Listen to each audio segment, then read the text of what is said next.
¿Le hago? Bueno,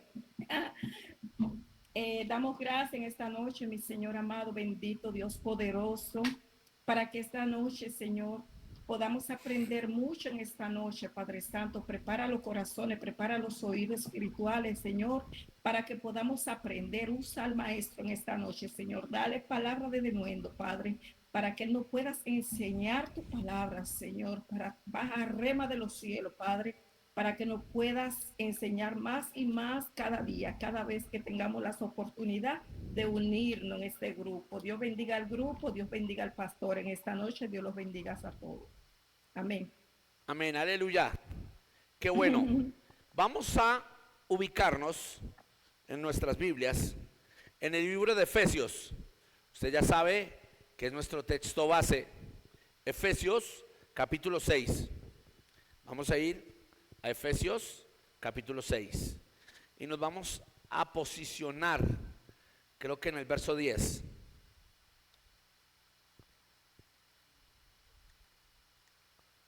Efesios 6:10.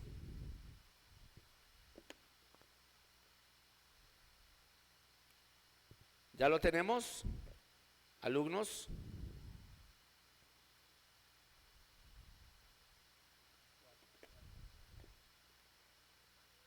Ok,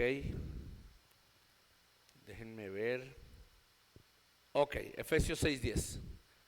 Saludo a todos los que están en línea, a Rebeca, a Esther, a Denis, a Benjamín, a Ana, bueno, a Lucía y a todos. Ok, retomando, hace 8 días estábamos hablando de que los rangos demoníacos tenían ciertas características y vimos los rangos. Yo creo que vamos a ir atrás, vamos desde el verso 7. Ok, sigue. Acuérdate, Reina Valera 60.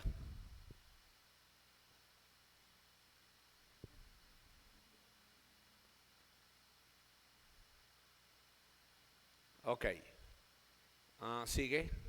Yo te voy a decir dónde nos vamos a ubicar. Sigue. Sigue.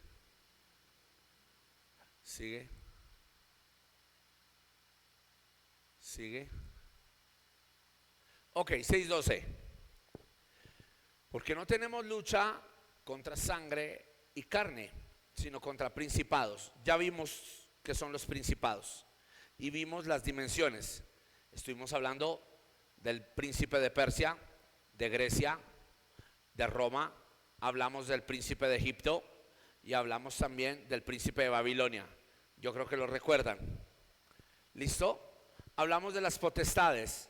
Hablamos que la palabra potestades en el término griego y en el término hebreo significa poderes incontenibles y también significa millones. ¿Lo recuerdan? Ok. Ahora vamos a ver los gobernadores. Esta palabra gobernador, esta palabra tiene un significado interesante. Voy a ir aquí a mi enciclopedia. Permítanme aquí.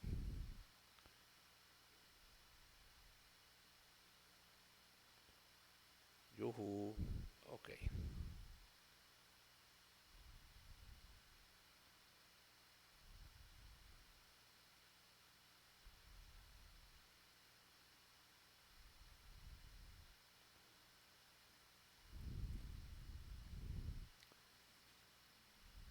Ok.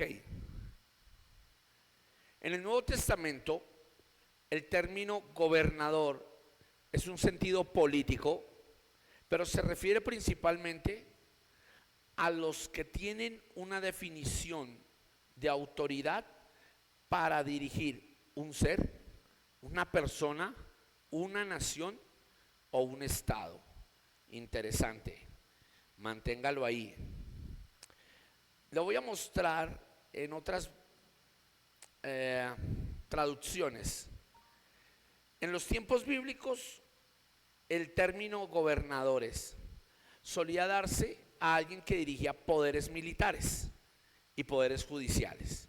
Y eran los responsables de que los distritos y las jurisdicciones pagaran un tributo o se les oprimiera por no hacerlo. Esto es interesante. En el diccionario Alfonso Lotcar dice: es un oficial responsable del manejo territorial dentro del marco de un reino. Interesante. Espiritualmente son los demonios que dirigen el poder de maldad que identifica un barrio, una nación, una ciudad, una calle, una casa o a una persona. Noten esto, es decir que un gobernador es el encargado de mostrar todo el esquema direccional de una persona en el desarrollo de su caída o en el desarrollo de lo que está ejecutando.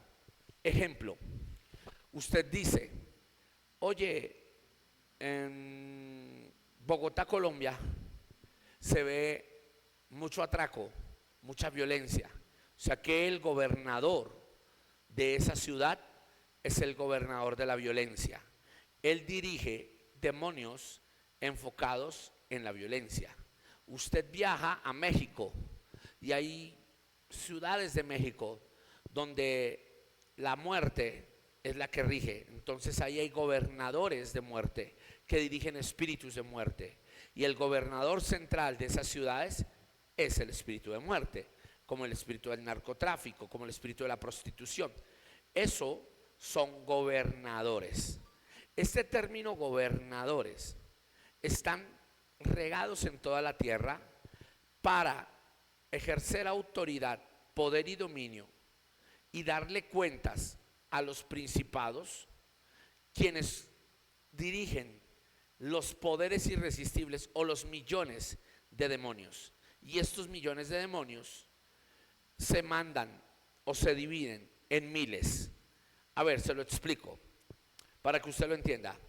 El príncipe tiene a cargo un ejército de millones, pero delega a un gobernador y ese ejército de millones lo subdivide en miles y se los entrega al gobernador para que los dirija, igual que un equipo militar. Ese término miles en el griego y en el hebreo significa huestes. ¿Lo sabían? O sea que la palabra hueste significa miles. Huested es miles. ¿Alumnos están ahí?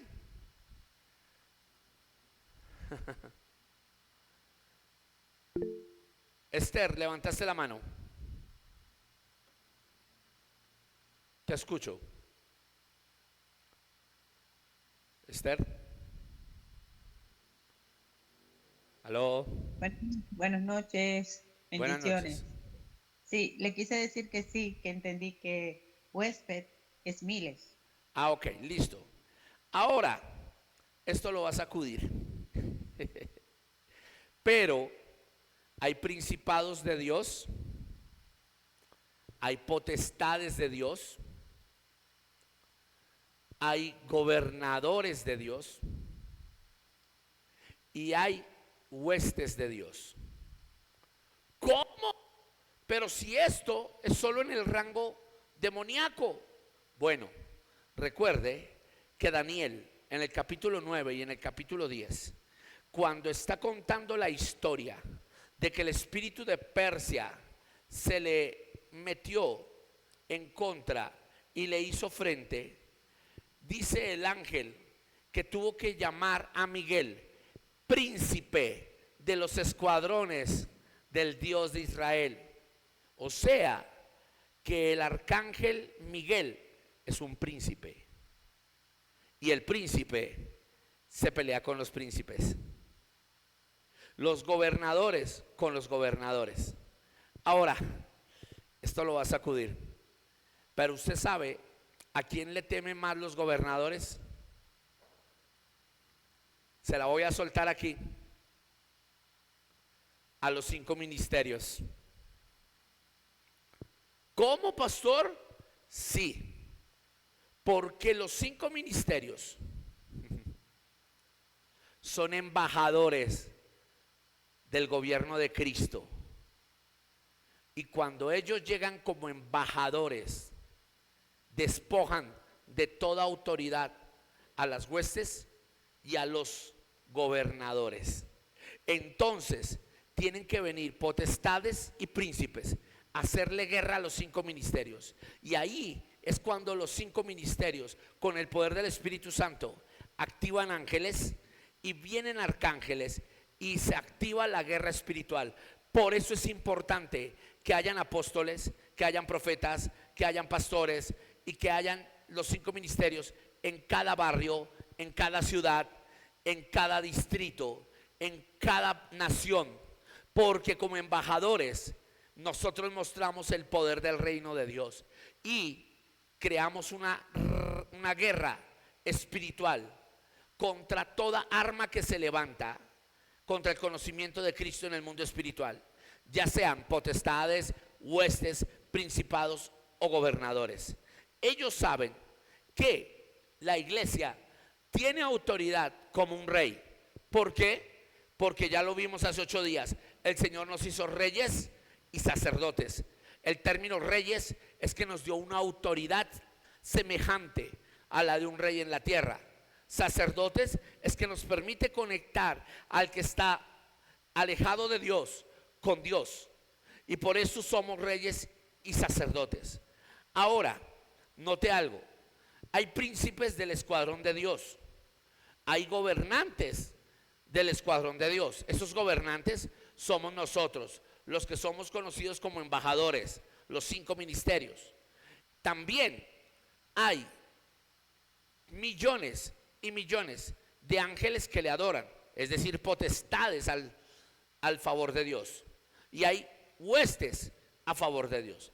Pastor, ¿cómo me puede mostrar esto? ¿Cómo me puede explicar esto? Bueno, vaya conmigo al libro de Mateo.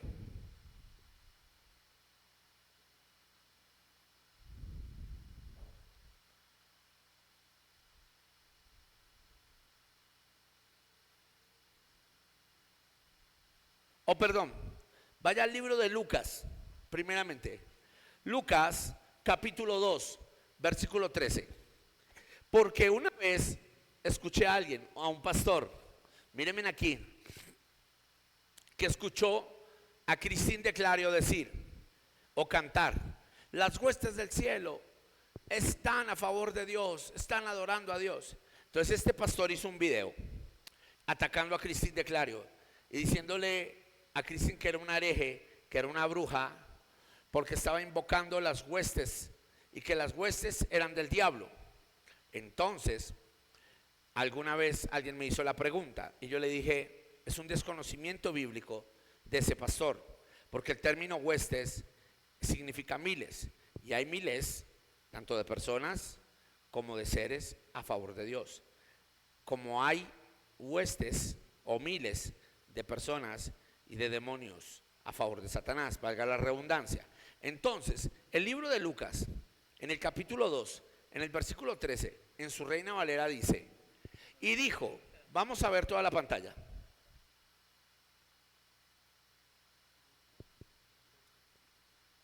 Lucas 2, verso 13.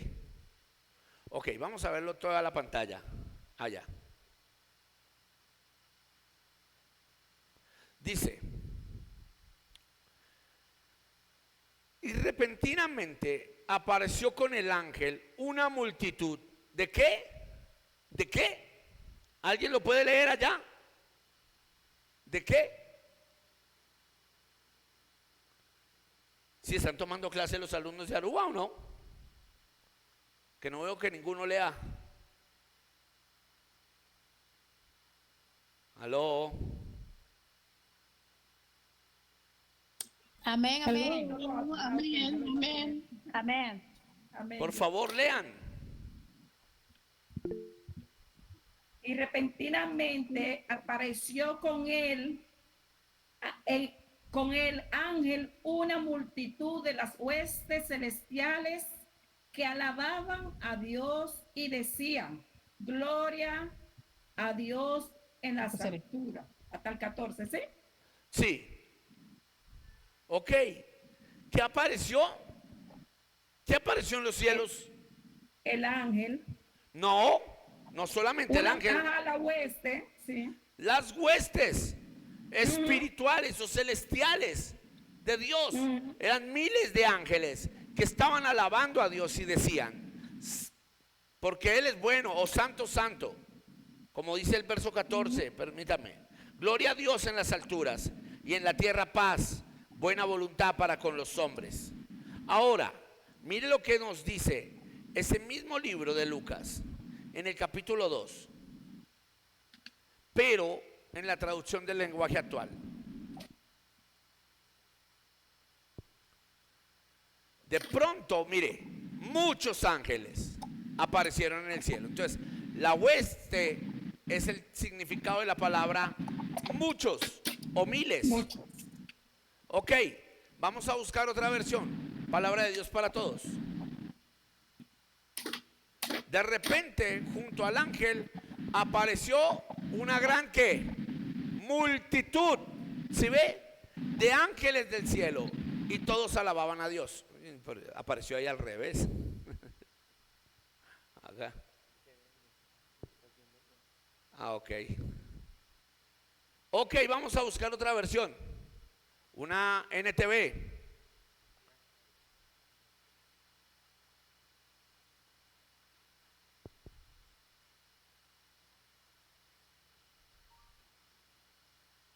La NTV dice, de pronto se unió a ese ángel una inmensa multitud, los ejércitos celestiales, mira, que alababan a Dios y decían, ¿qué decían? Verso 14. Gloria a Dios en el cielo más alto y paz en la tierra para aquellos en quienes Dios se complace. Impresionante. O sea, que la palabra huestes significa miles, multitudes, millares de personas o de seres al servicio de Dios. Por ahí también está la Dios habla hoy.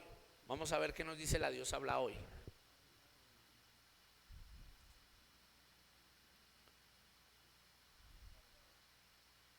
A ver, la Dios habla hoy dice en el verso 13. En aquel momento apareció junto al ángel muchos, ¿sí ves? Ya no solo dice miles, sino dice muchos, otros ángeles del cielo que alababan a Dios y decían, usted ya sabe lo que decían. Entonces, connote esto, los términos potestades significan a poderes ilimitados, a millones y a seres que tienen un poder alto. Huestes habla de miles, es decir, muchísimos. Entonces usted ya sabe que esos miles y esos millones son dirigidos por príncipes espirituales y por gobernantes. Entonces, por eso usted ya sabe que al llegar a una ciudad, lo que dirija la ciudad es lo que lo gobierna. Si es el robo, entonces hay un gobernador de robo, de violencia. Si hay prostitución, es un gobernador de prostitución. Entonces usted debe identificar cuáles son los príncipes y los gobernantes que ejercen poder sobre millones de demonios y sobre miles que son dirigidos a diferentes barrios, localidades, bueno, no sé cómo lo llamen en Aruba, lugares, establecimientos, bueno, lo que sea. Y usted ya sabe que su lucha es contra esos seres. Impresionante, ¿no? ¿Alguna pregunta? ¿O está completamente claro? Ok. Para poder... Esther levantó mano. Dime. Esther levantó mano, ¿no? No, Esther dejó la mano levantada desde el principio. Ok. Ana, te escucho. Amén, amén. Buenas noches, bendiciones. Lo que sucede es que la mayoría de veces que nos enseñan, cuando empezamos a aprender de la palabra, nos enseñan que huestes es lo contrario de lo que estamos aprendiendo esta noche, ¿no? Sí. Que tiene que ver con potestad de maligna y todo eso, o sea, demoníaca. Entonces, muchas gracias, verdaderamente es una enseñanza tremenda. Ok, entonces ustedes ya saben, y ese es el problema, que nosotros lo tomamos desde el punto religioso porque no leemos. Ahora, imagínense leer Lucas 2:13 y darnos cuenta que la palabra huésped aparece en la Reina Valera y que significa muchos y se utiliza para ángeles como para demonios, igual que los príncipes, igual que los gobernadores. De hecho, ¿usted sabe cuáles son los gobernadores de Dios en el mundo espiritual? ¿Les puedo soltar esa revelación? Los gobernadores que dirigen el gobierno sempiterno de Dios son sus querubines. ¿Cómo, pastor? Sí. De hecho, la palabra querubín, y bueno, permítame porque aquí lo voy a profundizar. Voy a buscar aquí, permítame.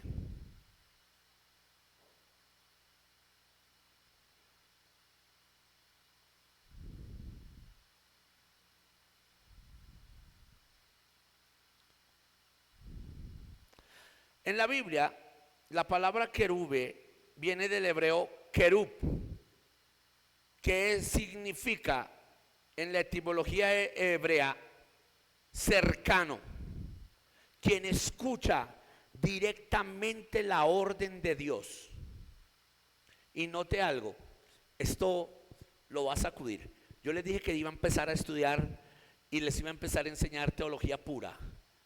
Le voy a comentar. Los querubines o los cercanos a Dios, el término querub o querube, proviene de una raíz hebrea que significa los que rodean, los guardianes o los que ejercen. Entonces, ellos prestan adoración, pero son los que guardan el trono de Dios y son los que representan su gobierno. ¿Está aquí? ¿Cuántas caras tiene un querubín?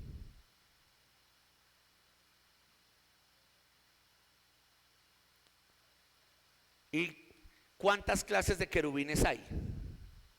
Bueno, les explico. Existen dos clases de querubines. Querubín protector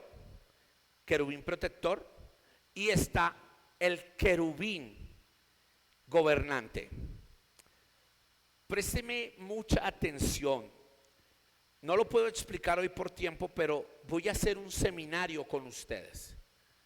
Voy a pedirle a Aymar o al director que pueda hacer un seminario, vamos a ponerle la fecha, donde podamos un día, sea un martes o algo, empezar más temprano y dar no 2 horas, sino de 3 a 4 horas en un seminario sobre esto, porque esto es de tiempo, pero voy a tratar de explicárselos desde la postura hebrea, griega, aramea y desde la historia, la etimología bíblica.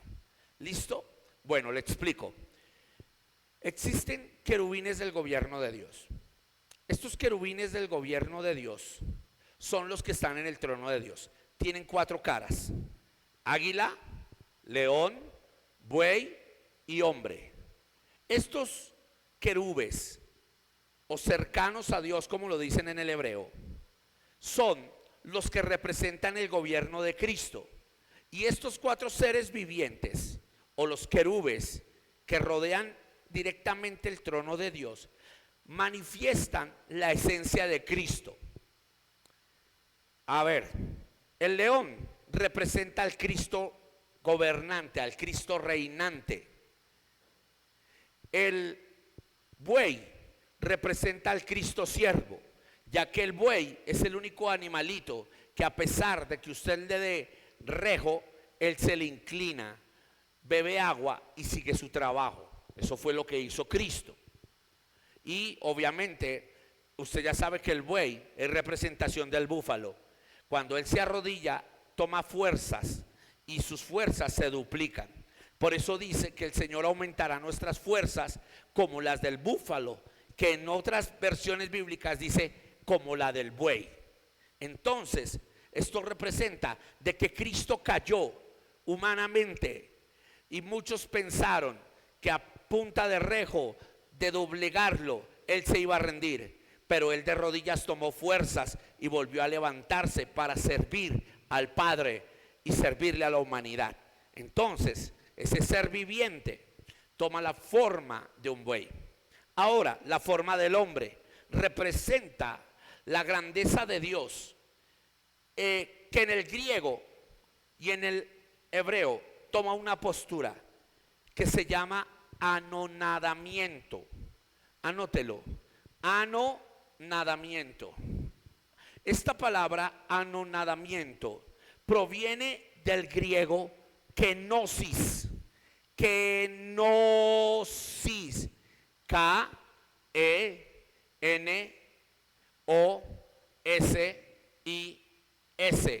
Kenosis, que significa que Dios es tan grande que no se puede entender, pero tiene el poder de hacerse tan pequeño que tampoco se puede entender.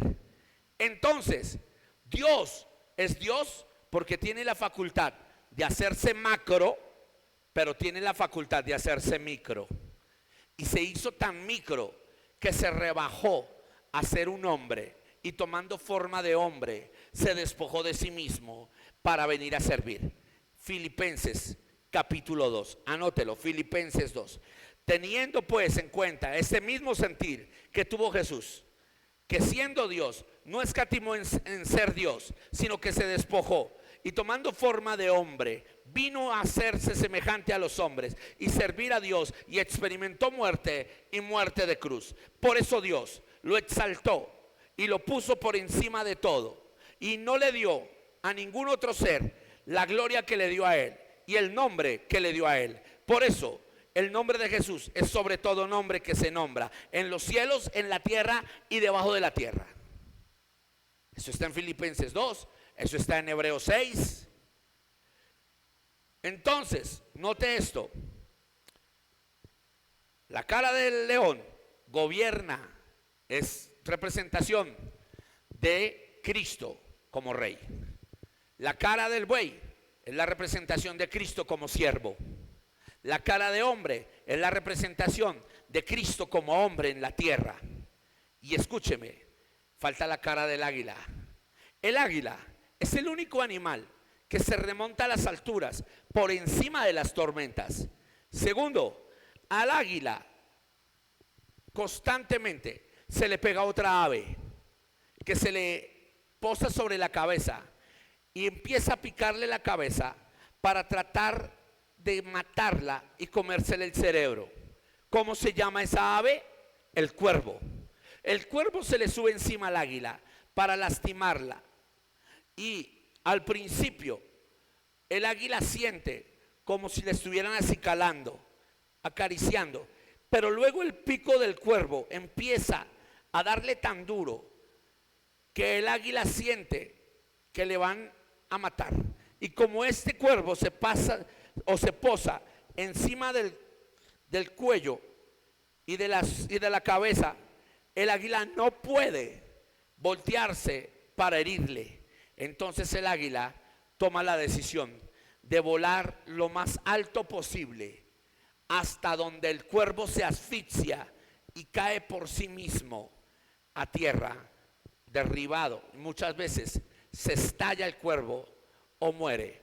Otras veces alcanza a despertar y vuela, aunque queda aturdido. Esto nos muestra el poder de Cristo en la adoración. Y aunque el diablo en algún momento creyó tener poder y dominio sobre Jesús, Jesús en obediencia se remontó a las alturas y lo derribó del cielo. Yo no sé si usted lo está entendiendo. Es la tipología de Apocalipsis 12, que el Señor lo derribó del cielo con poder y gloria y el diablo fue derrotado. Por eso Jesús dice que hizo de la iglesia como polluelos de águilas y nos da fuerzas como águilas. Aunque el diablo sienta que a veces tiene dominio sobre nosotros, nosotros adoramos a Dios. Él nos lleva a las alturas y derriba al diablo por nosotros. No sé si lo están disfrutando. Aleluya, aleluya. Pero esto es muy bueno. Y es tan profundo que muchas veces solo se enseña superficialmente. Ahora, esos 4 seres se les llama querub gober. Este término querub gober significa que son los querubines que rodean el mismo trono de Dios, representando los 4 estados del Cristo. Y sorpréndase, esos mismos 4 estados de Cristo fueron revelados a los evangelistas. Y escúcheme, usted me dirá, ¿cómo? Pues bueno, Mateo muestra a Cristo como el león, como el rey, el hijo de David. Lucas lo muestra como el siervo. ¿Cómo? Sí, como el siervo, el Cristo que vino a servir a la humanidad.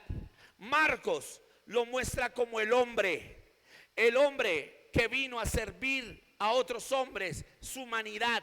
Marcos se encarga de eso. Pero Juan es el único evangelio que no es sinóptico. La palabra sinóptico es que es similar a todos. Pero Juan muestra no solo hipnosis, sino parecido. No, muestra a un Cristo espiritual. Y Juan, el apóstol Juan, es el único evangelio que muestra a Cristo muchas veces en lo espiritual. Juan profundiza en la manifestación de Jesús como Dios hecho hombre. Juan profundiza en los momentos celestiales de Jesús, la transfiguración, la oración por sus discípulos, la oración de Juan 17, la revelación del Espíritu Santo en Juan 13, Juan 14, Juan 16, en el padecimiento, en la resurrección. Juan se enfoca en mostrar al Cristo águila, al Cristo celestial. Así que los 4 evangelios son las 4 caras de los querubines representados en los evangelistas que muestran el gobierno de Cristo. Cristo vino como rey, Cristo vino como siervo, aunque fue hombre, se remontó a las alturas y despojó al diablo y le dio todas las cosas por cabeza a la iglesia. Llama.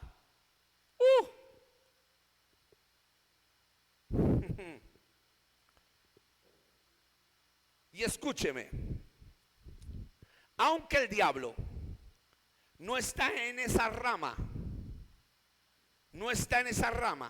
de los querub gober, el diablo era un querubín protector.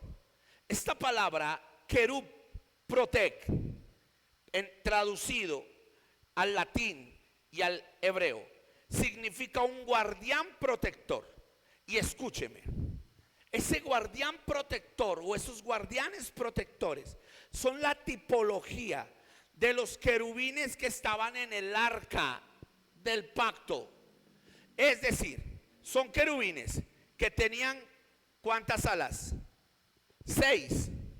Con 2 volaban, con 2 cubrían sus pies y con 2 cubrían su rostro. Estos querubines, que son 2, están resguardando el trono de Dios. Esto lo va a sacudir. ¿Qué simboliza el arca del pacto? ¿Está listo para que se la suelte? El arca del pacto es la silla del trono. No dijeron nada. Se las mandé, lo dije. ¿Cómo, pastor? Sí, el arca del pacto es la silla del trono. Por eso en el arca descendía el Shekinah, la presencia de Dios descendía y reposaba en el arca. Es como si el rey se sentara en la silla de su trono. Por eso se tenía que llevar con 4 levitas de cada punta. Y por eso tenían que estar distantes. Nadie podía meterle la mano. Usted ve que nadie puede tocar la silla de un rey. Nadie la puede tocar, porque el rey está sentado ahí, puede morir. Ahora, note, todo rey al lado de su silla real tiene 2 guardianes, uno a cada lado, que tienen espadas o que tienen lanzas. Hasta la reina Isabel no lo puede mostrar de manera física. Se fueron los amenes. Nadie ha dicho nada en la clase de hoy. Los tengo rebobinados. Y le voy a decir algo. Cuando el rey, Gloria a Dios. cuando el rey se sienta en su silla, toda la majestuosidad de su gobierno se ve reflejado. Por eso en el arca estaba la vara de Aarón, que significa la autoridad y el poder de Dios. Porque con autoridad y poder Dios liberó a su pueblo de Egipto. ¿Qué más estaba? El maná. ¿Por qué? Porque el trabajo de un rey justo y de un gobernante es alimentar y sustentar a su pueblo. O sea, el rey ejecuta poder, ejecuta dominio con la vara, ejecuta el dar comida y mantener bien a su pueblo. Pero también estaban las tablas de la ley, que significa que el rey y el gobernante da edictos, veredictos, leyes, normas, estatutos, decretos. Por eso cualquiera puede ver que el arca simbolizaba la silla del trono de Dios, donde él ejecuta autoridad, poder, sustento de alimento y de beneficio a su pueblo, pero donde también Dios le da normas, estatutos, planes, veredictos y decretos a toda la tierra. Y esto es gracioso, pero la tierra es el estrado de sus pies. ¿Qué es el estrado de sus pies? El primer escalón donde él se sienta. No sé a cuántos los puse a volar la mente, pero quiero escuchar si alguien tiene preguntas. Rebeca, te escucho.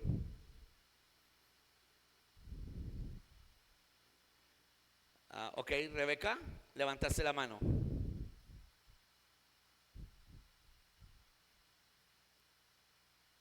¿Aló? Pastora Rebeca, levantaste la mano. ¿La bajaste? Ok, te escucho, Pastora Rebeca.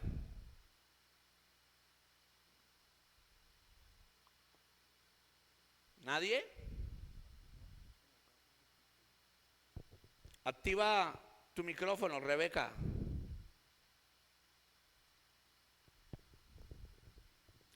Bueno, continúo entonces.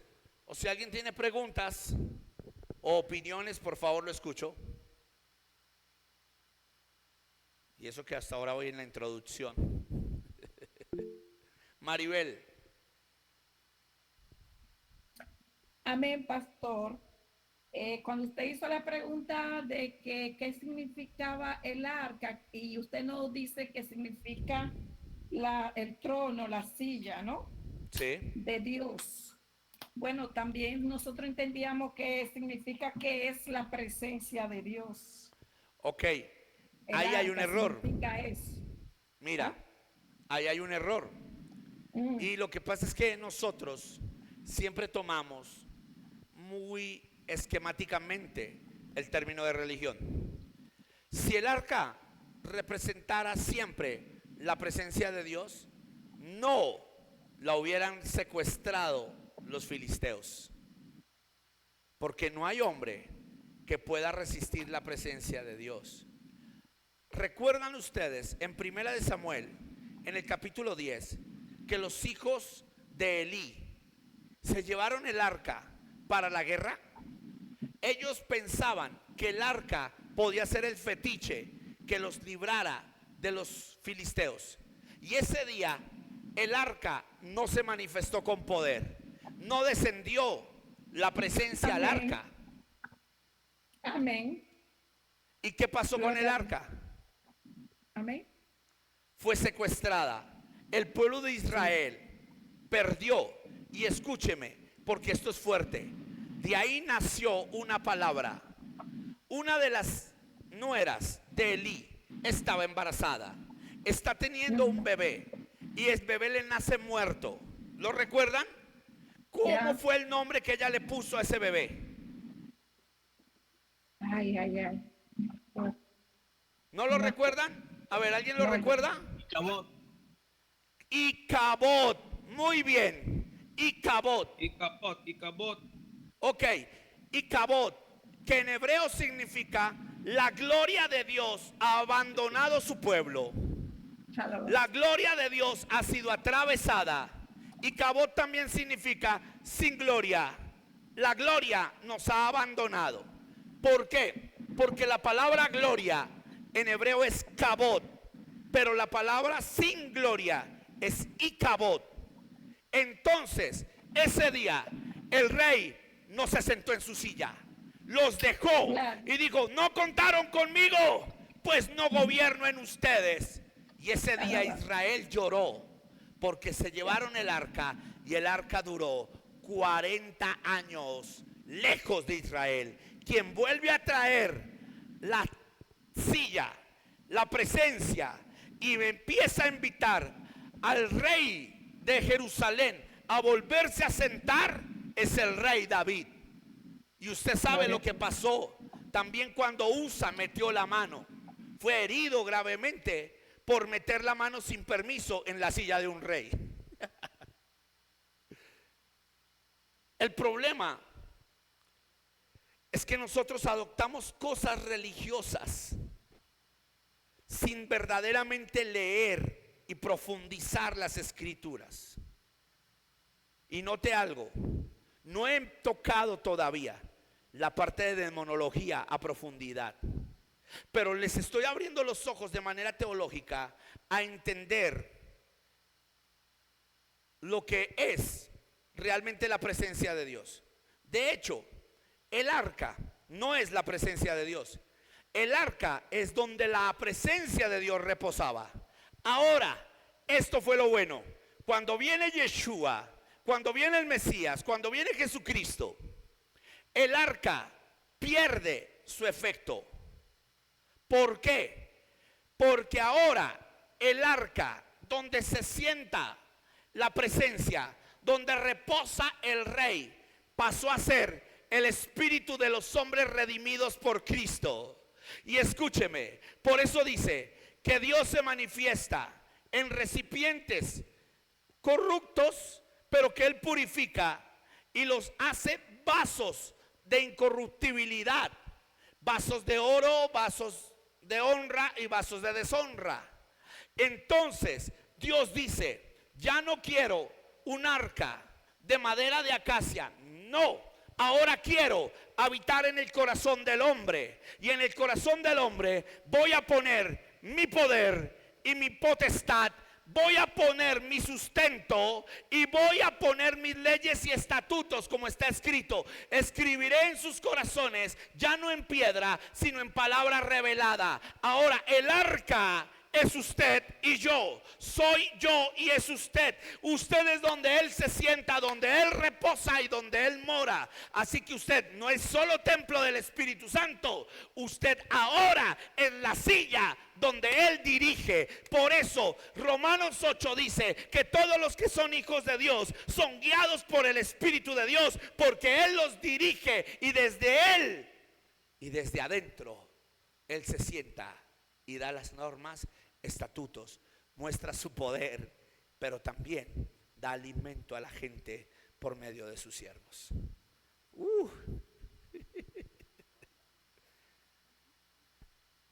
Aleluya.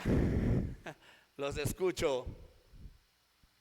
Amén, amén, amén. ¿Alguien quiere participar? Rebeca, había subido la mano y la volviste a bajar.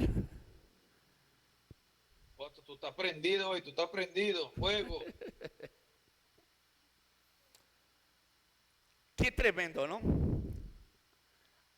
Pero ¿hay alguna pregunta? ¿Les quedó claro? Ahora, mira, Maribel, es verdad, nos habían enseñado que el arca era la presencia, pero no es que nos hayan enseñado mal, nos enseñaron de manera, podemos decir así, inversa, porque realmente el arca no es la presencia, el arca es lo que simboliza la presencia. De hecho, ya te doy la palabra, Maribel.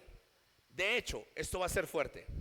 Usted sabe que cuando aparezca el anticristo, el arca tiene que aparecer.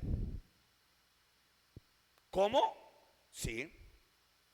Porque para que el anticristo se haga pasar por Mesías, el anticristo tiene que decir que el arca ha aparecido, porque el Mesías es el único que va a ministrar en la presencia del arca. Y acuérdese que ahí es donde él sacrifica un animal inmundo y viene la abominación desoladora de la que habló Daniel. Porque la abominación desoladora es sacrificar encima del altar y salpicar con sangre inmunda el arca, lo más santo que tiene Israel. Y ojo, porque yo ya subí videos donde la CIA y donde otras entidades dicen que se encontró el arca del testimonio. Y le voy a decir algo, el arca del testimonio probablemente ya no tiene el poder que tenía en el Antiguo Testamento.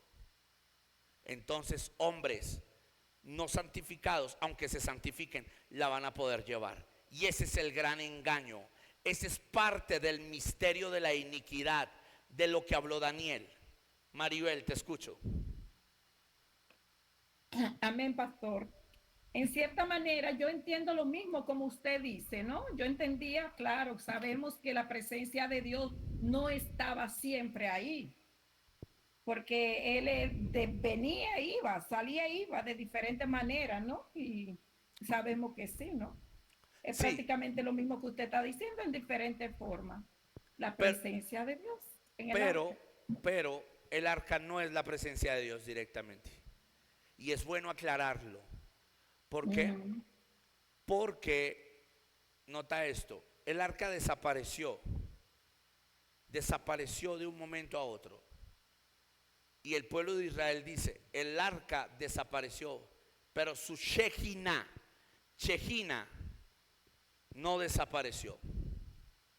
No, porque Entonces, eso es el escúchame, medio que usaban en ese entonces, ¿no? para ellos el arca representaba, no era la cabot, era la representación del cabot. A ver, se los explico. Ellos tienen 5 símbolos que representan cabot. ¿Usted los conoce? Tabot. Bueno, ¿Cuáles son? se los explico. Primer símbolo del cabot, el altar del sacrificio. Ya. Segundo símbolo del cabot o de la gloria, la mesa de los panes y el propiciatorio. Tercer punto del cabot, el candelabro. Cuarto punto del cabot. Este es fuerte y este no lo enseñan, pero hasta usted y yo lo ponemos en el altar, aunque muchos dejaron de ponerlo porque dijeron, no, es que es religiosidad, pero no. Usted sabía que el letrero que usted pone en la iglesia, que dice santidad al Señor, que dice santidad a Jehová, santidad a Yahweh, no lo pone usted porque sí.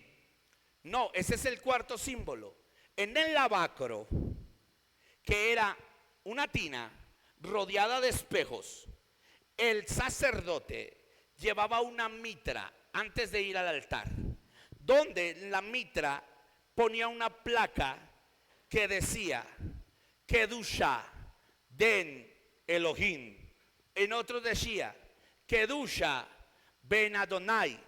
En otro decía Kedusha ben Hashem, que significa, bueno, en la época de Moisés decía Kedusha ben Yohei bat Hei, santidad al Eterno. Y cuando ellos se miraban, esto es fuerte, en el lavacro y se estaban lavando la cara, ¿qué era lo primero que les resplandecía sobre sus frentes?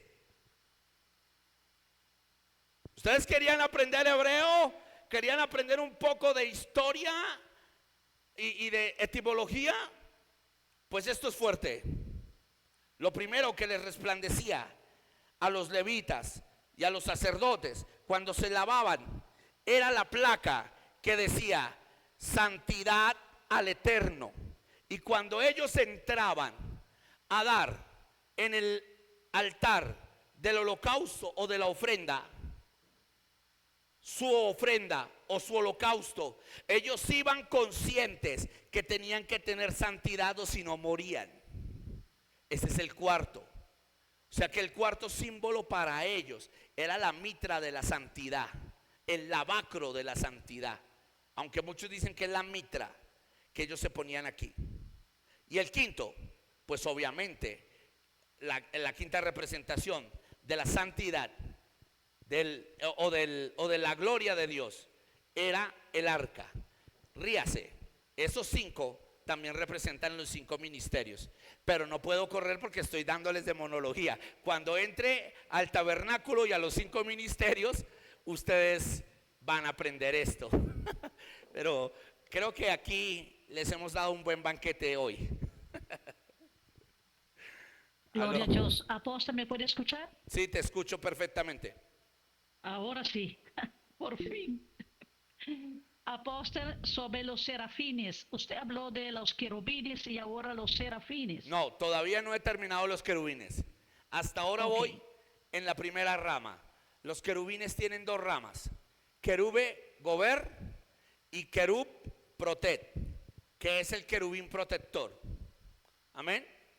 Ahora, solo les di el querub gober, no les he dado el querub protet.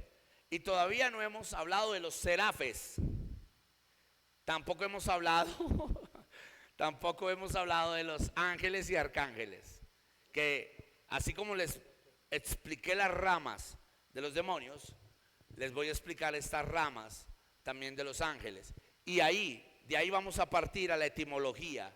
Luego vamos a ver los Nefilim, vamos a ver los Anunnaki, que por qué se les llama Anunnaki, por qué se les llama Nefilim a los demonios. Pero bueno, ahora, ya que me tocas ese punto, Rebeca, y yo creo que ya nos quedó claro la tipología. ¿Por qué toqué lo del arca? ¿Por qué toqué? Porque recuerde que en el arca habían 2 querubines que estaban con 2 alas tapando sus pies, con las 2 abiertas y volaban, y con otras 2 que cubren su rostro. ¿Al lado de quién? Del arca, del lado derecho y del lado izquierdo. ¿Por qué? ¿Por qué cubren su rostro en el arca? ¿Se ha hecho esa pregunta? ¿No era en referencia a adoración delante de la presencia? Siempre nos han dicho que es adoración, pero no. Ellos por naturalidad adoran. Con las 2 alas que cubren su rostro. ¿Por qué?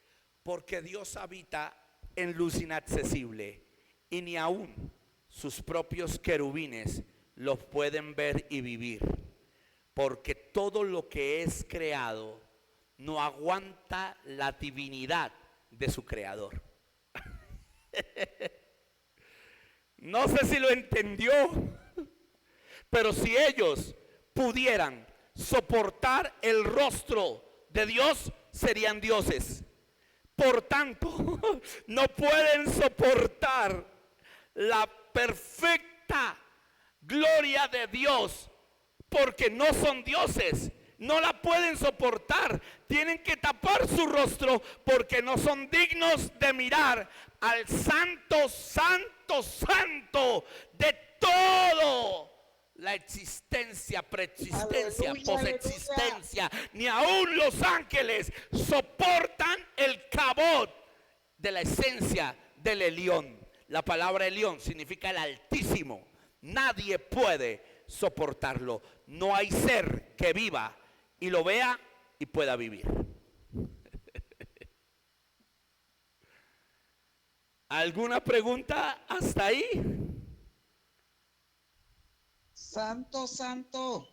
Moisés cuando lo miró por una endijita, dice que resplandeció su rostro cuando fue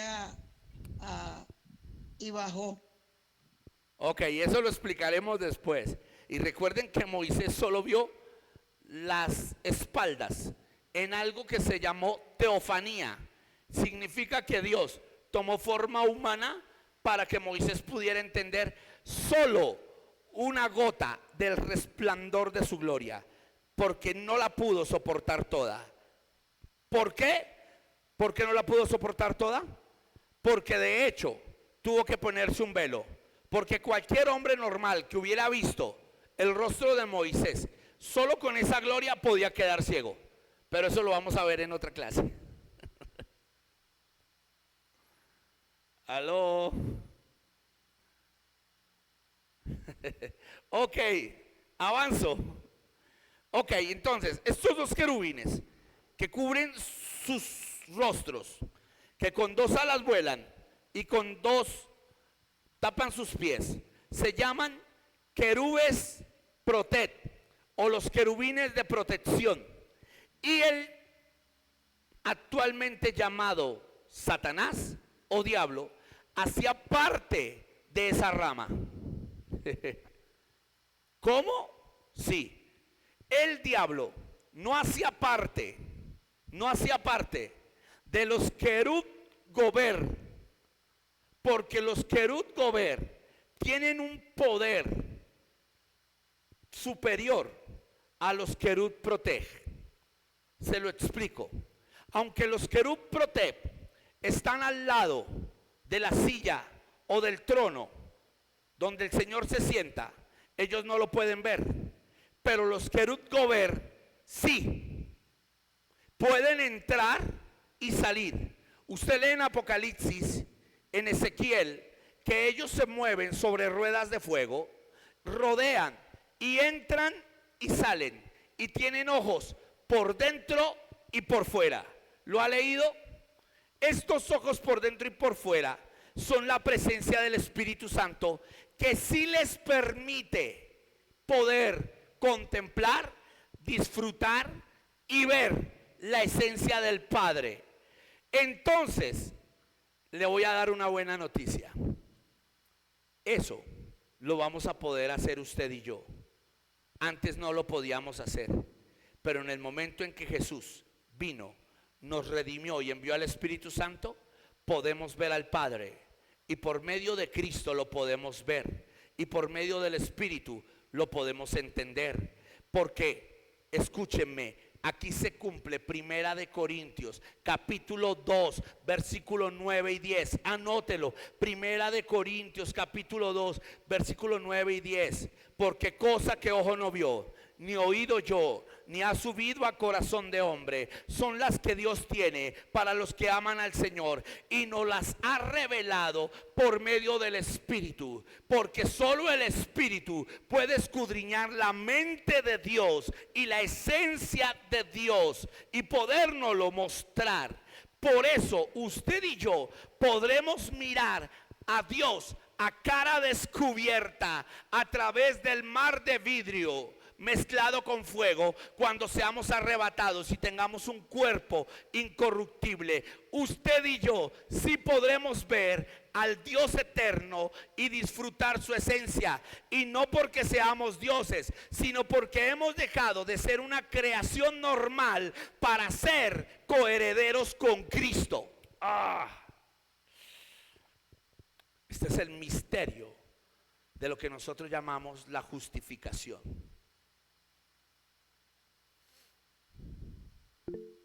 Ok, Rebeca. Me da tanta pena, apóstol, como la nueva era, o hay muchos lineajes que han enseñado el hombre que es un dios, como dioses, y hasta que ellos pueden abrir el ojo, no sé qué, de la cabeza, no sé, tanta locura, y la santidad de Dios, la grandeza de Dios, esto es lo máximo. Por eso te lo digo. Nosotros no podemos verlo. En este cuerpo esto es corrupto, esto es perverso. Pero Cristo vino a redimirnos de ese mal y a traernos un nuevo cuerpo que vamos a heredar. Y por eso seremos coherederos. Ahora voy a entrar, agárrese duro. Por favor, en estos 40 minutos los voy a entrar en clase de demonología pura. Les voy a profundizar en esto. Satanás o el diablo era un querube protector. Y le voy a enseñar esto. Los querubes, tanto protectores como gobernantes, cuando hablamos de gobernantes, son los que administran el gobierno de Dios, los 4 seres vivientes.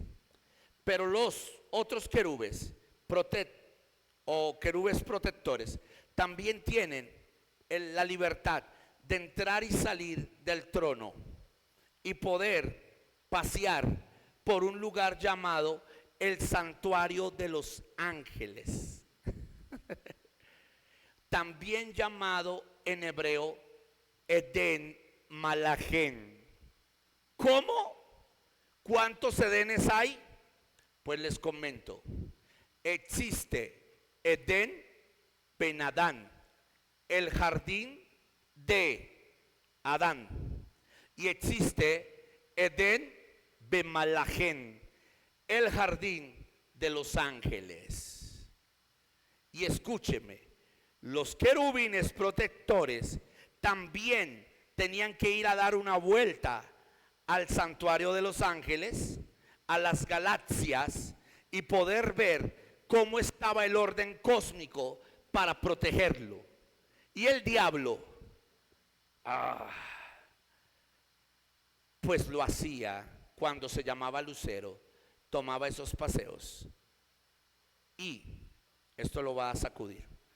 El lugar donde el diablo peca no es el tercer cielo. ¿Por qué? Porque en el tercer cielo está la misma presencia de Dios y no hay pecado que lo soporte. El diablo peca en el santuario de los ángeles, un lugar ubicado entre la transición del segundo y tercer cielo, donde los ángeles esperaban órdenes de Dios. Ahí peca el diablo. ¿Está listo para que se lo muestre? Y empecemos a ver un poco del origen de la demonología y de Satanás. Listo. Abra su Biblia, por favor, conmigo, en Ezequiel, capítulo 28.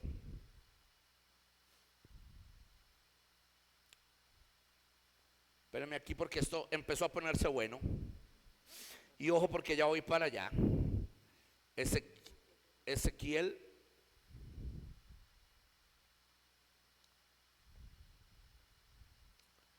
Permíteme, ay, ahora se me fue de aquí. Ezequiel capítulo 28. Creo que es en el verso 13. Ok, sí. Ok.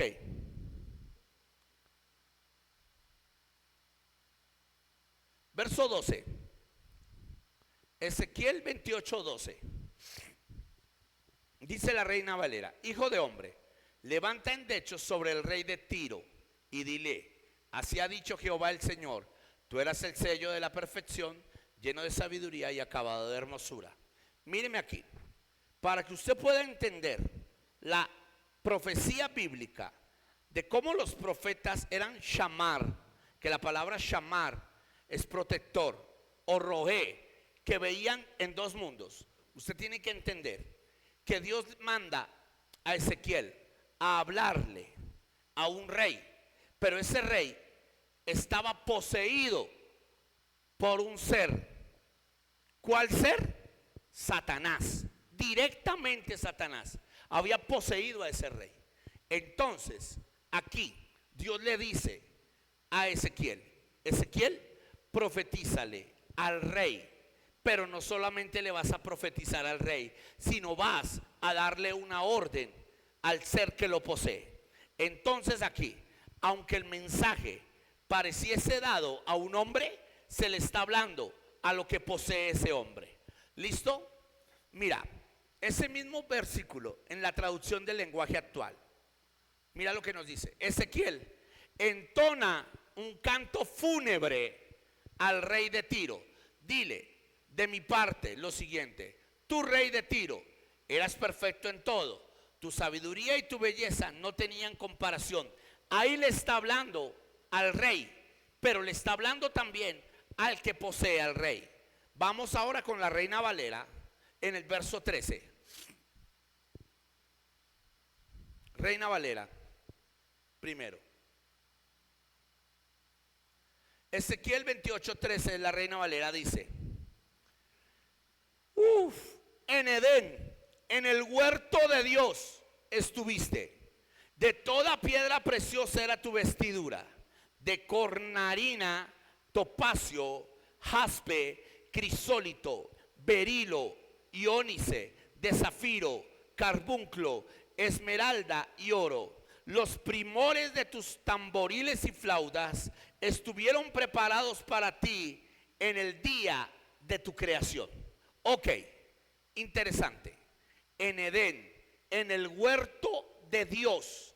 Ojo aquí, la palabra hebrea es en el jardín de Dios. Entonces, hay dos Edenes: el Edén o el jardín que Dios hizo para los hombres, y el jardín donde Dios tiene a sus ángeles. Así que cuando usted lee Ezequiel 28, no debe leer en Edén, en el huerto de Dios estuviste, refiriéndose a que el diablo solo estuvo en el Edén de los hombres. No, esta cita no habla del Edén donde Adán y Eva estuvieron. Habla del cielo, del jardín parecido al paraíso. ¿Por qué? Porque mire esto: en Edén, en el huerto de Dios estuviste, punto y coma.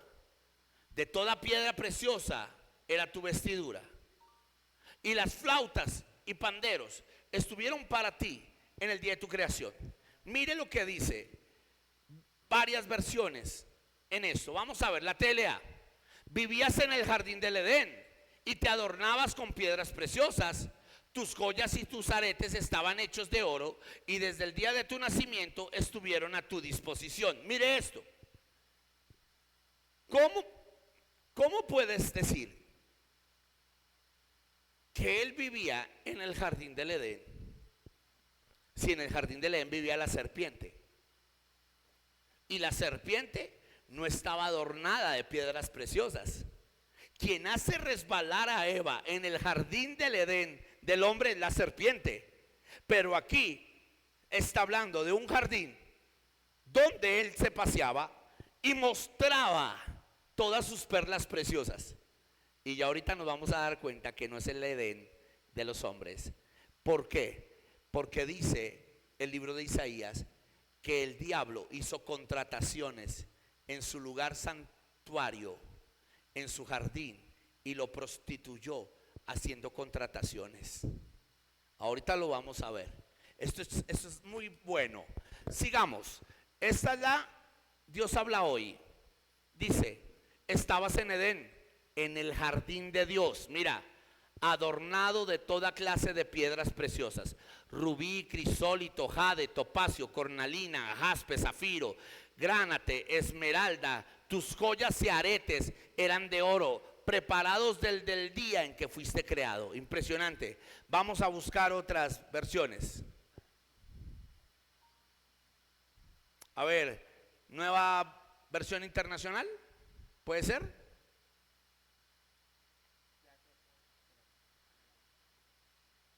Espérame que me están buscando aquí. NBI dice, estabas en Edén, en el jardín de Dios, adornado. Bueno, a eso nos dice. A ver, otra versión. ¿Qué más podemos encontrar? Por eso es bueno que usted tenga varias versiones bíblicas. ¿Qué más hay? La de Jerusalén. En Edén estabas, en el jardín de Dios. ¿Listo? Impresionante. Ahora, mira el verso 14 desde la Reina Valera. Y ahí vamos a empezar otra vez. Tu querubín grande, protector. O sea que el rango del diablo era ser un querub protect. No era querub gober. Era un querub protect. Es decir, que era de 6 alas. Tenía una lanza o una espada. Y estaba siempre al lado del trono de Dios, cubriendo sus ojos. Pero él anhelaba estar sentado en el trono. Impresionante. Entonces, cuando salía a dar la ronda, como lo hace cualquier soldado protector, y iba al jardín donde todos vivían, él empezó a prostituir todo lo que Dios le había dado y a venderlo para lograr seducir a un ejército y poder subir hasta el monte de Dios y poderle dar golpe de estado, perdón. Y mire esto, lo vamos a descubrir aquí. Tu querubín grande, protector, yo te puse en el santo monte de Dios. O sea, Dios lo puso en el santo monte de Dios. Allí estuviste, en medio de las piedras de fuego te paseabas. ¿Cuáles son esas piedras de fuego? Son las ruedas de los seres vivientes. Eso está en Ezequiel. Dice que ellos cabalgan sobre ruedas y piedras de fuego. Eso está en el libro de Ezequiel también. ¿Listo? Y ahora, sigue. Esto se pone bueno. Perfecto eras en todos tus caminos, desde el día de tu creación hasta que fuiste creado y hasta que se halló en ti maldad. Impresionante. Vamos a devolvernos al verso 14 en otras versiones. Pues ponme la TLA.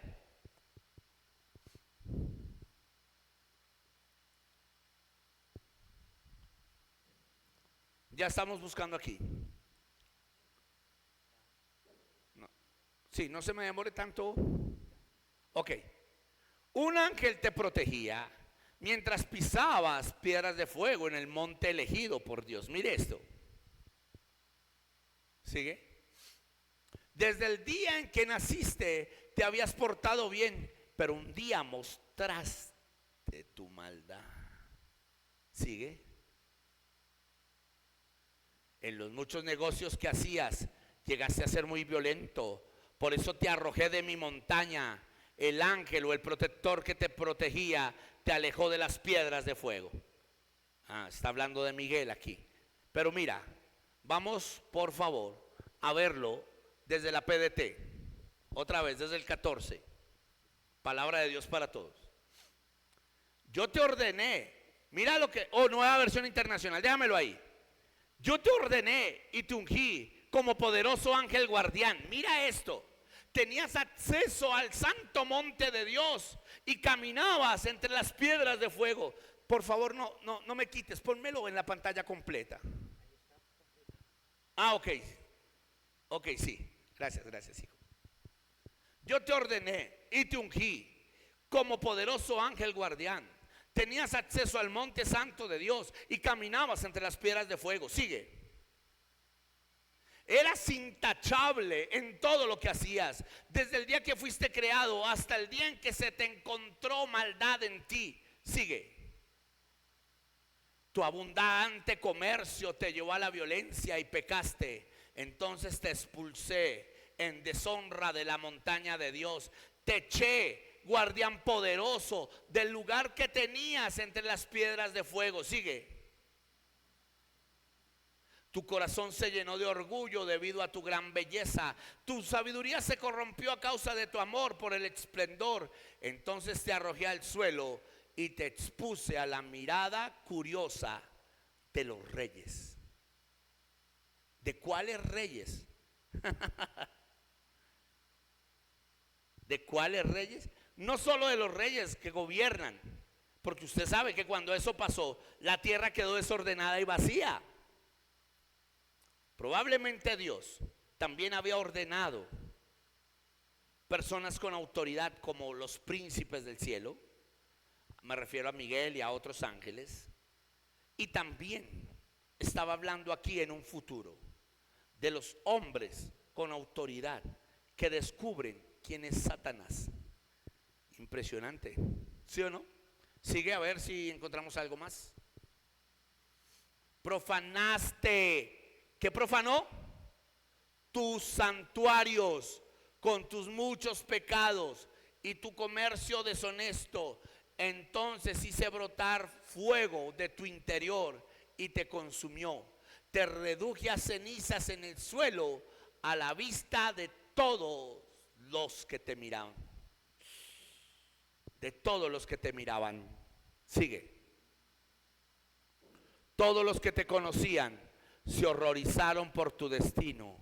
Has llegado a un final terrible y dejarás de existir. Ok, ahora sí, ponme aquí. ¿Está listo para esto? Porque le voy a dar toda la exégesis y la explicación de esto. Ok. Entonces, Lucero era un querube protector. No tenía las 4 caras. Ojo aquí, no las tenía, pero él entraba y salía de la silla. Probablemente él estaba en uno de los lugares de privilegio. Yo creo que a mano derecha del Señor o a mano izquierda, alguna de esas dos, en el arca, en su trono. Él entraba y salía. Él decía, voy a darme la ronda. Pero cuando se daba la ronda, él decía, ángeles, mira, Dios me dio estas piedras, 12 piedras hermosas. Negociemos un pedacito de esta y usted se viene para mí. Usted se viene, hagámoslo. Vamos a darle golpe de estado. Cuando eso pasa, Dios, que es omnipresente y omnisciente, no le permitió volver a subir al tercer cielo. Bien, antes de explicarle esto, le voy a explicar una revelación fuerte. Los judíos, muy aferrados, muy ortodoxos y ultraortodoxos, creen en 7 cielos, no 3 cielos, sino 7. Pero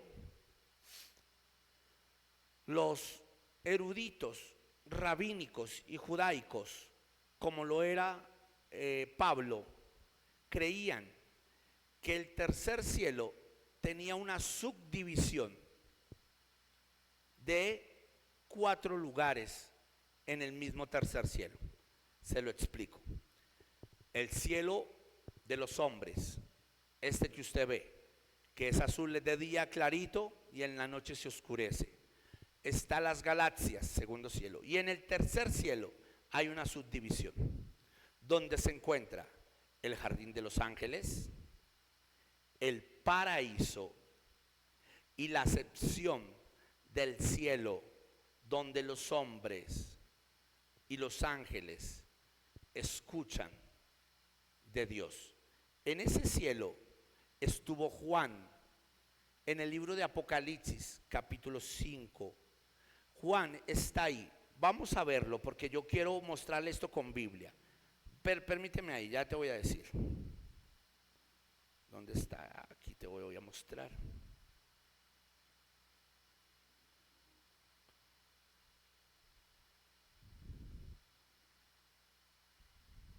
Ok.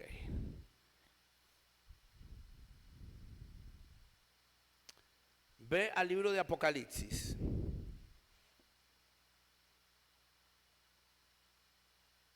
Capítulo 4.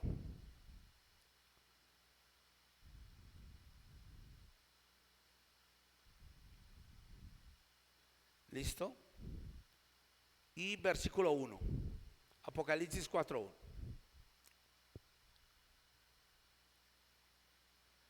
Puedes dejarlo ahí. Bueno, vamos a la Reina Valera mejor. ¿Listo? Dice, después de esto miré, y aquí una puerta abierta en el cielo. ¿Dónde estaba Juan? ¿Alguien me puede responder allá?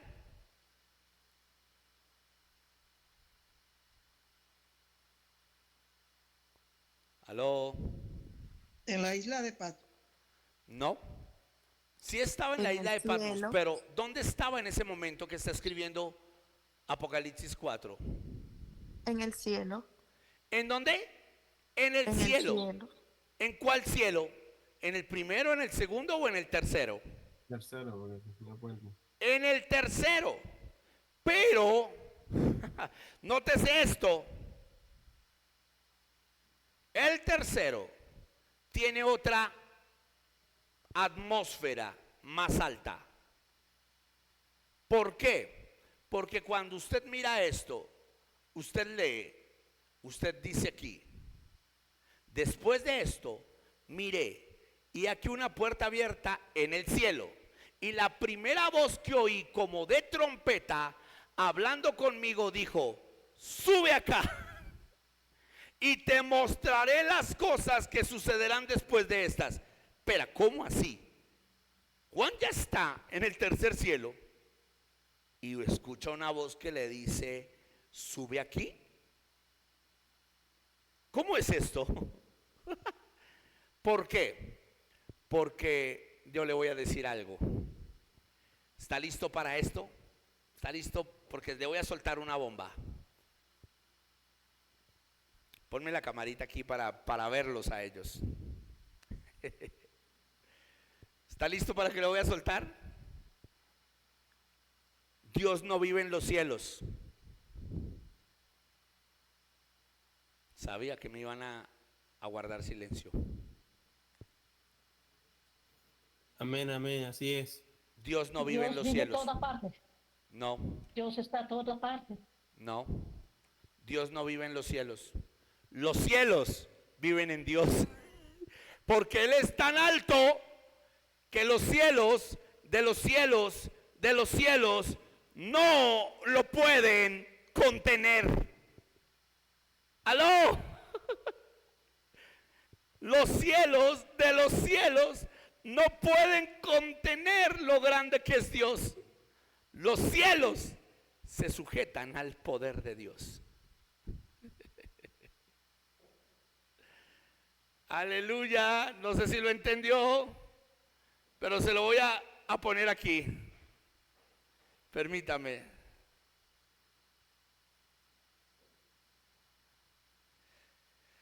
Abra su Biblia.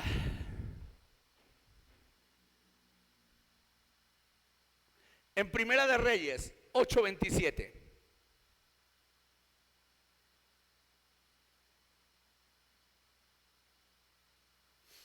Primera de Reyes 8:27. Mírelo ahí. Por eso me gusta darle verdades bíblicas. ¿Está ahí? Pero es verdad que Dios mora sobre la tierra. He aquí que los cielos de los cielos no te pueden contener, cuanto menos esta casa que yo he edificado. Estaba hablando Salomón diciendo, Señor, tú eres tan grande que los cielos de los cielos de los cielos no te pueden contener, mucho menos este pequeño templo. Escucho opiniones. ¿Cómo les ha parecido hasta ahí? Sublime. Excelente. No hay palabras. No hay palabras. Es demasiado. Demasiado grande. Ok, ¿alguien más? Extraordinario, dice el apóstol Elías. Amén, amén. Ingrid dice poderoso. Ok. Amén, pastor. Maribel, te escucho. Amén.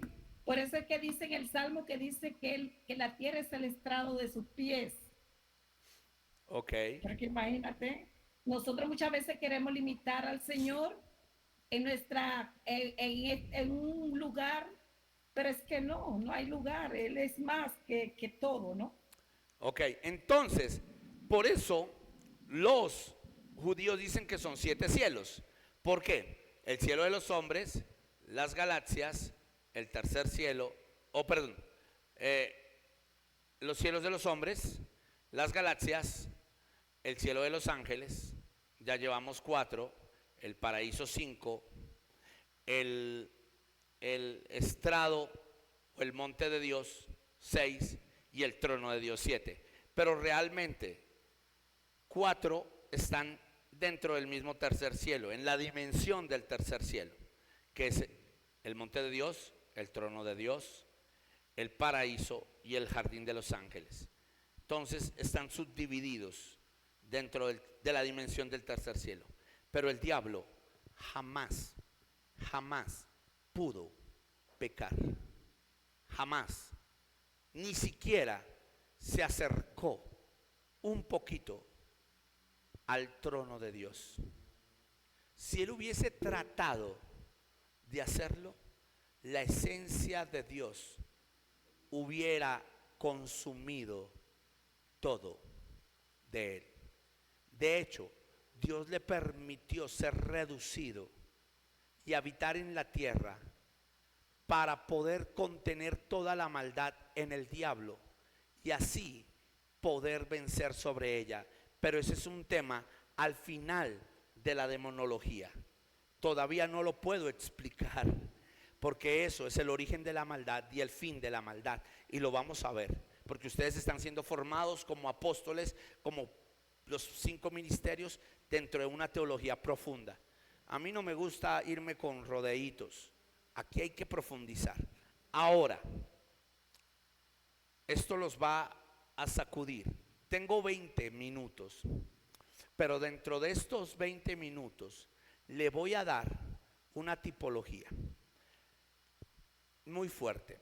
Quiero hacer una pregunta. ¿Qué rama de querubín era Satanás? Ya lo expliqué. Era un arcángel. ¿Cómo? No, Satanás era un querubín. Pero por eso, son 2 ramas de querubín. Sí, Querubín Protector, ¿cierto? Ok. sí. Pero Satanás aprendió. Escúcheme aquí, mire, por favor se las voy a soltar. Apóstol Elías, ojalá algún día nos escribamos un libro tú y yo sobre esto y nos podamos compartir algo, porque les voy a soltar una revelación, o Aymar o algún escritor ahí. Prepárese para esta, porque esta que le voy a decir es brava, fuerte. El diablo aprendió códigos de los misterios divinos de Dios. No aprendió todos los misterios, porque el único que tiene todos los misterios es Dios. Pero el diablo, al aprender misterios del trono de Dios, se convirtió en un Dios pequeño, de minúscula. Por eso el mismo Jesús dice, Él es el Dios de este mundo. Los hombres lo siguen porque Él tiene un poder permitido por Dios, sí, pero que lo aprendió del trono de Dios. Ahora, ¿está listo? El diablo es un querube expulsado, pero aprendió cómo copiar a los querub gober. ¿Cómo? Sí, aprendió cómo copiar a los querub gober, es decir, a los querubes de gobierno. A ver, ¿cuántas caras tienen los querubes de gobierno de Dios? Ojo, porque esto va a ser fuerte, profundo. ¿Cuántas caras? Yo ya lo expliqué, en toda la clase lo expliqué. 4, león, buey, hombre y águila. ¿Sí o no? ¿Cierto? ¿Sí o no? Ya lo hemos visto. Y eso está en Apocalipsis 4, en Apocalipsis 5. Está también en Ezequiel 10, en Ezequiel 9, cuando llega el escribano. Está en Ezequiel 8 con las abominaciones. Y cuando Dios le muestra todo lo que va a hacer, abandonando el templo de Ezequiel, desde el capítulo 10 hasta el 13. Ojo aquí. 4 caras tienen los querubines de gobierno. Bueno, ¿está listo? Para mostrarle a usted que Satanás, el diablo, las copia. Bueno, primera, la de león. ¿Sabía usted que el diablo copia la cara de león? No, sí. Primera de Pedro, capítulo 5 dice: porque el diablo anda como león rugiente, buscando a quien devorar. O sea que él copia la cara de un león. Él copia la acción, la fisura de un león. Mírelo, eso está aquí en Primera de Pedro. Permíteme aquí.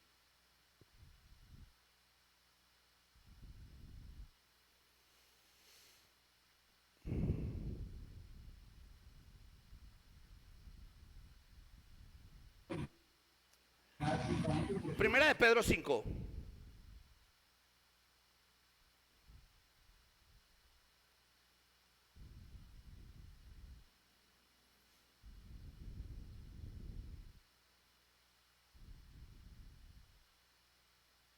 Primera de Pedro 5:8.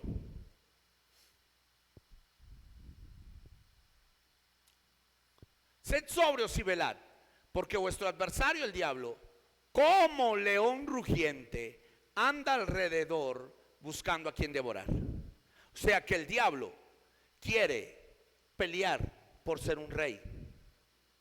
Ruge como un león, anda buscando a quien devorar, a quien dañar. O sea que él copió la cara del león. ¿Por qué? Porque él habitaba en el trono de Dios. Él miraba a los 4 seres vivientes y él dijo: yo tengo que ser como un león. Por eso dice que trató de devorar al niño. Por eso dice que trata de devorar a los justos y que usa a los reyes de la tierra para perseguir a la iglesia. Espérame, se lo voy a mostrar. ¿A quién usó el diablo para tratar de matar a Jesús cuando nació? Herodes. A un rey. ¿A quién usó el diablo para tratar de matar a Moisés cuando Moisés nació?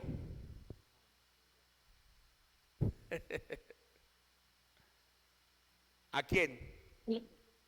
El faraón. A un rey. O sea que el diablo quiere ser rey, no quiere que otro sea rey.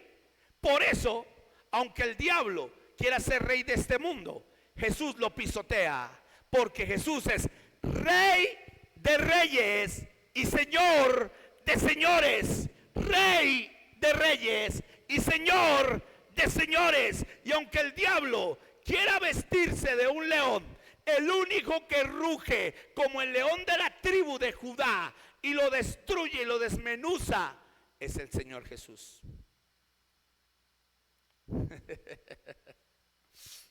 Primera cara que aprendió a copiar. Ahora, segunda cara.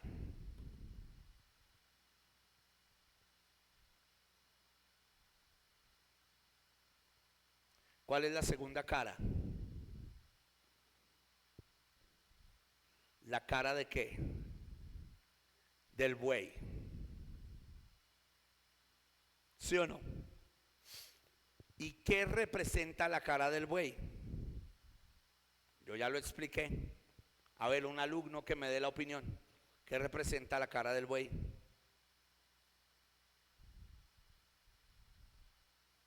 ¿Ninguno? Que se doblega y como siervo. Un siervo. ¿Y el diablo tiene siervos? ¿El diablo tiene engañadores? ¿Falsos profetas? Lo copió muy bien. el diablo también se hace pasar por siervo. Segunda de Corintios 11, versículo 14-15. ¿Lo tiene? Vamos a verlos ahí en pantalla completa.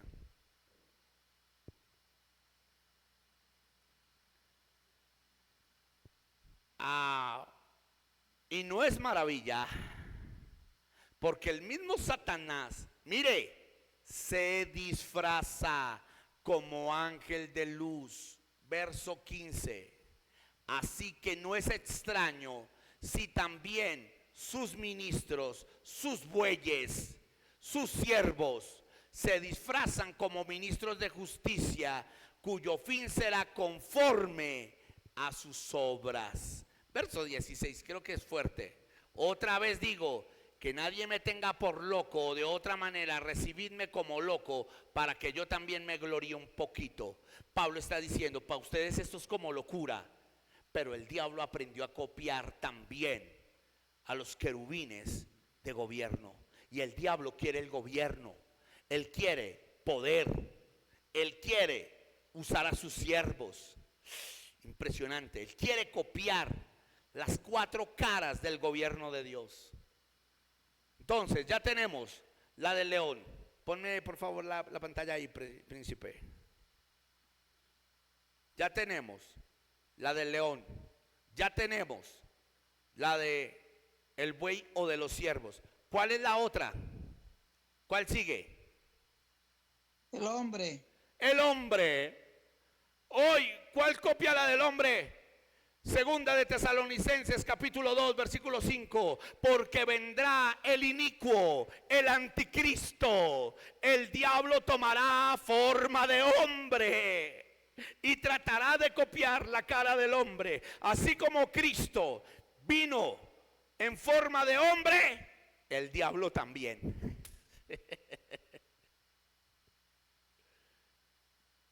Se quedaron en silencio, se quedaron mudos. O sea, que el diablo copia también la cara del hombre y vendrá en forma de hombre. Segunda de Tesalonicenses 5, pero eso lo leerá en su casa. Usted ya se la sabe. Porque no quiero, hermanos, que ignoréis acerca de la venida del Señor, que no nadie los confunda ni por carta ni por escritura acerca de que el día del Señor vendrá, porque no vendrá sin que antes venga la apostasía y sea revelado el hijo de perdición, cuyo advenimiento, y siendo el inicuo, se sentará en el trono de Dios, se hará pasar por Dios, incluso pedirá adoración como Dios. Ya usted lo sabe, estamos hablando del anticristo, la tercera cara. ¿La cara de qué? De hombre. La cuarta, la cara del águila. El diablo también quiere adoración, pero el diablo no es adorador. Y si de pronto es adorador de sí mismo. Por eso, Isaías 14 dice que Dios lo reducirá a un gusano y su cama serán gusanos. Esta es fuerte. El diablo busca adoradores para él. Tan importante es la adoración para el diablo que fue tan atrevido que fue capaz de pedirle al mismo Dios hecho hombre que lo adorara. Pero esa cara de águila es representada también en el libro de Mateo capítulo 13, anótelo, como las aves de rapiña, los que se roban la palabra. Él también la copia. Él no puede ser águila, él es cuervo, ave de rapiña. Y aprende a copiarla. Y le voy a decir algo, él también finge adoración. En la iglesia hay muchos que fingen adoración, pero están bajo el espíritu de su propio egocentrismo. Lo hacen todo para que digan cómo canta de lindo, cómo se expresa. Y el diablo también tiene quien le adore. Apocalipsis 13 dice que los hombres que no se hallaron escritos en el libro de la vida adoraron a la bestia y dijeron: ¿quién como la bestia? ¿Y quién contra ella? ¿Quién podrá contra ella? Y lo adoraron, maldiciendo a Dios y echando cualquier clase de palabra y de blasfemia en contra de Dios. Entonces el diablo también trata de imitar al águila, siendo un ave de rapiña y levantando falsa adoración. A pesar de ser un querub protet, él trata de copiar a los querub de gobierno. ¿Por qué? Porque él quiere copiar la imagen y el gobierno de Dios para ser adorado. Porque al no poder llegar al trono de Dios y al ser despojado de todo el privilegio, él busca adoración. Él dice: como ya no puedo llegar al trono de Dios, entonces haré que no lo adoren a él y trataré de desviar toda la adoración para mí. Por eso la guerra en los últimos tiempos es por altares de adoración. La hechicería es adoración. La idolatría es adoración. El pecado sexual es adoración. ¿A qué? A los placeres de la maldad. Y eso lleva a que el hombre adore al diablo. Por eso la lucha de nosotros, porque nosotros nos mantenemos fieles a nuestras esposas porque amamos a Dios. Eso es adoración. Damos y diezmamos porque amamos a Dios. Eso es adoración. Nos congregamos porque amamos a Dios. Es adoración. Entonces note, en el final de los tiempos, la lucha, incluso desde el principio hasta el final de todo el universo, es adoración. Y así como Dios tiene un gobierno, el diablo lo copia.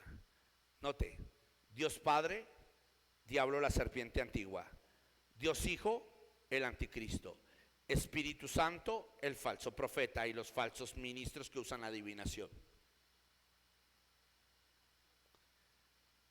Cuando vemos la demonología, nos damos cuenta que va más allá solo de echar fuera demonios. De hecho, le voy a regalar en estos 3 minutos claves para reprender demonios. Primero, la santidad, obvio. Segundo, la autoridad. Pero tercero, la adoración. ¿Por qué? Note esto. El demonio que venía sobre Saúl se apartaba cuando David tocaba. Ojo, sin que todavía se hubiera revelado Cristo. ¿Nunca has hecho esa pregunta? Cristo viene y expone los demonios, ¿sí o no? Pero antes de Cristo, la única muestra de echar fuera demonios fue por medio de la adoración. El ejemplo fue en David. ¿Por qué? ¿Está listo para celebrar esto? Porque si hay algo que puede torturar al diablo y al reino de las tinieblas, es ver que el hombre adore a Dios y no le preste atención al plan de desviación y de desenfoque que el diablo trae. El diablo sufre cuando el hombre adora a Dios, porque el diablo sufre porque no es adorado. El diablo se atormenta cuando usted y yo adoramos a Dios.